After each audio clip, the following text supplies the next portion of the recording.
నమస్తే welcome to mega TV. Online betting కేసులో 11.14 కోట్ల ఆస్తులను ఎటాచ్కు రైనాకు సంబంధించి దాదాపు 6.64 కోట్లకు సంబంధించినటువంటి మ్యూచువల్ ఫండ్స్ జప్తు చేయడం జరిగింది.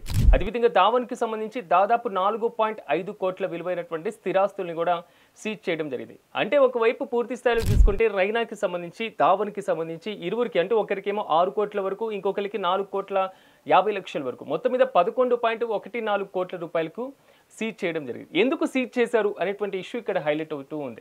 ఎందుకంటే ప్రధానమైనటువంటి కారణం OneXBet అనేటువంటి యాప్ను వీళ్ళు ప్రమోట్ చేశారు అనేది మాత్రం ఎన్ఫోర్స్మెంట్ డైరెక్టరేట్ చెప్తున్నటువంటి మాట. సో ఈడీ చర్యలు ఏంటంటే మనీ లాండరింగ్కి సంబంధించినటువంటి నిరోధక చట్టం కింద దీనికి సంబంధించి కేసును కూడా నమోదు చేయడం జరిగింది. అంటే భారత మాజీ క్రికెటర్ అయినటువంటి సురేష్ రైనా కానివ్వండి, శిఖర్ ధావన్కి సంబంధించి కూడా ఎన్ఫోర్స్మెంట్ డైరెక్టరేట్ మాత్రం ఒక భారీ షాక్ ఇచ్చిందని మనం చెప్పుకోవాలి. ఆన్లైన్ బెట్టింగ్లకు సంబంధించినటువంటి ప్లాట్ఫామ్లకు సంబంధించి మనీ లాండరింగ్ కేసులో వారిద్దరికీ చెందినటువంటి 11.14 కోట్ల రూపాయల విలువైనటువంటి ఆస్తులను అటాచ్ చేయడం జరిగింది. ఈ మేరకు ఈడీ అధికారులు కూడా గురువారం ఒక ప్రకటన కూడా విడుదల చేశారు. ఇరువురికి సంబంధించినటువంటి ఆస్తులను కూడా మేము అటాచ్ చేస్తున్నాం, వీరు చట్టవిరుద్ధమైనటువంటి కార్యక్రమాలను పార్టిసిపేట్ చేశారు, OneXBet అనేటువంటి యాప్ను వీరు ప్రమోట్ చేయడం జరిగింది. సో చట్టవిరుద్ధమైనటువంటి ఆఫ్ షోర్ అంటూ ఉంటారు వీటికి సంబంధించి. సో ఆఫ్ షోర్ సంబంధించినటువంటి బెట్టింగ్ ప్లాట్ఫామ్ని కూడా OneXBet అనేటువంటి దాన్ని కూడా అనుబంధంగా వారి బాండ్లపైన కూడా కొనసాగుతుంది విచారణ అనేది మాత్రం దీని ద్వారా చాలా స్పష్టంగా అర్థమవుతుంది. ఈ నేపథ్యంలోనే దాదాపు 11.14 కోట్లకు సంబంధించినటువంటి దాన్ని కూడా వీళ్ళు అటాచ్ చేసినట్లు కీలకమైనటువంటి నిర్ణయం తీసుకున్నారు. అసలు అటాచ్ చేసినటువంటి ఆస్తుల్లో సురేష్ రైనా పేరు మీద దాదాపు 6.64 కోట్లు ఉన్నాయి, ఇందాక మనం చెప్పుకున్నట్లుగా. సో వీటి విలువ అయితే దాదాపు మ్యూచువల్ ఫండ్స్కి సంబంధించినటువంటి పెట్టుబడులు కానివ్వండి, దావన్కి సంబంధించి దాదాపు 4.5 కోట్ల విలువైనటువంటి స్థిరాస్తులు ఆల్రెడీ ఆయన దగ్గర ఉన్నటువంటి ఆస్తులకు సంబంధించినటువంటి దాన్ని కూడా అటాచ్ చేసుకోవడం జరిగింది. అంటే దేశంలో పలు రాష్ట్రాల్లో ఇప్పటికే పోలీసులు కూడా కేసు నమోదు చేశారు, ఎఫ్ఐఆర్లు కూడా నమోదు చేయడం జరిగింది. ఆ ఎఫ్ఐఆర్ల ఆధారంగా ఈడీ మాత్రం ఈ కేసులు తీసుకున్నట్లుగా దర్యాప్తు చేస్తున్నట్లు తెలుస్తుంది. తాజాగా ఆస్తులను కూడా అటాచ్ చేయడం జరిగింది.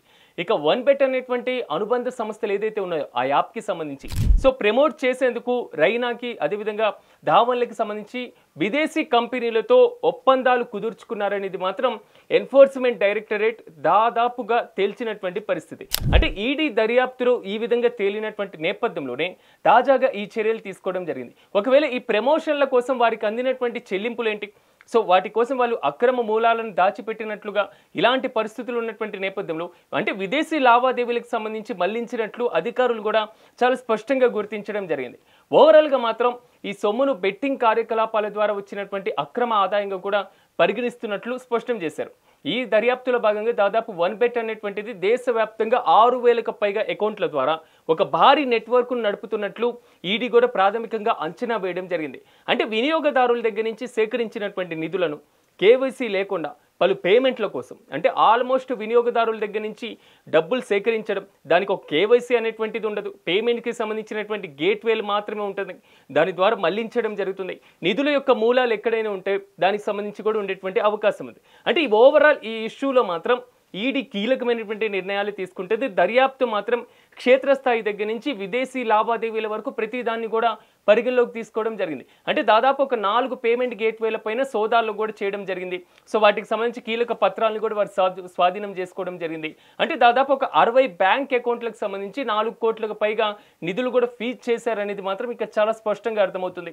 అంటే ఈ మనీ ట్రాన్స్ఫర్కి సంబంధించినటువంటి ఇష్యూలు ఓవరాల్గా మాత్రం ఈ కేసులో ఇప్పటి వరకు 1000 కోట్లకు పైగా మాత్రమే మనీ లాండరింగ్ జరిగినట్లు అధికారులు కూడా అనుమానిస్తున్నారు.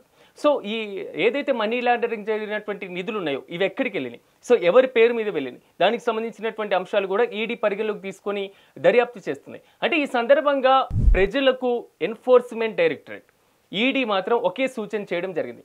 ఆన్లైన్ బెట్టింగ్లు కానివ్వండి, జూదాలకి సంబంధించినటువంటి పథకాలు కానివ్వండి, వాటి పట్ల మీరు అప్రమత్తంగా ఉండాలి. ఇది ఈడీ చేసినటువంటి హెచ్చరిక. ఎందుకంటే ఒక సున్నితమైనటువంటి బ్యాంకు ఖాతా వివరాలు ఎవరైతే ఉంటారో సో గుర్తు తెలియనటువంటి వ్యక్తులు కానివ్వండి, గుర్తు తెలియనటువంటి సంస్థలు కానివ్వండి, మీరు ఖచ్చితంగా పంచుకోవద్దు.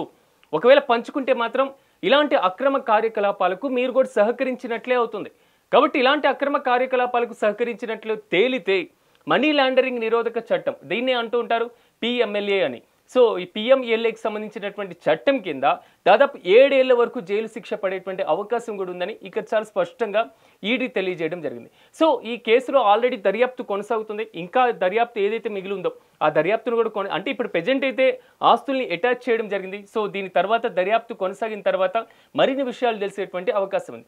మొత్తం మీద మాత్రం అత్యంత కీలకమైనటువంటి విదేశీ లావాదేవీలకు సంబంధించి ఆన్లైన్ జూదానికి సంబంధించినటువంటి అంశాల మీద కేంద్ర ప్రభుత్వం ఉక్కుపాదం మోపుతుందని చెప్పుకోవాలి.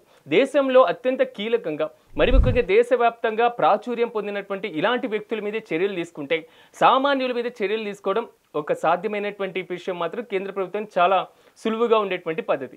కాబట్టి ఆన్లైన్ బెట్టింగ్లు ఆడేటువంటి వారు కానివ్వండి, ప్రమోట్ చేసేటువంటి వారు కానివ్వండి, అక్రమ లావాదేవీలకు పార్టిసిపేట్ చేసినటువంటి వారు కానివ్వండి, సో గుర్తు తెలియని వ్యక్తుల ద్వారా ఆల్రెడీ ఇలా బుక్ అయినటువంటి వారు కానివ్వండి, చాలా జాగ్రత్తగా ఉండాల్సినటువంటి పరిస్థితి. ఖచ్చితంగా చట్ట వ్యతిరేక కార్యకలాపాలకు ఎవరైతే పార్టిసిపేట్ చేస్తారో వారి మీద కేంద్ర ప్రభుత్వం కూడా నిర్ణయం తీసుకొని పూర్తి స్థాయిలో ఈడీ కూడా ఎప్పటికప్పుడు పర్యవేక్షిస్తూనే ఉంటుంది. మన దేశంలో ఆన్లైన్ జూదం అనేది, ఆన్లైన్ బెట్టింగ్ అనేది, ఇలాంటి యాప్లకు సంబంధించినటువంటి ఇష్యూ కానివ్వండి, కేంద్ర ప్రభుత్వం ప్రతిసారి కూడా అనేకమైనటువంటి యాప్స్ని నిషేధించడం జరుగుతుంది. సో దేశంలో ఇలాంటి యాప్స్ని నిషేధించడం జరిగింది.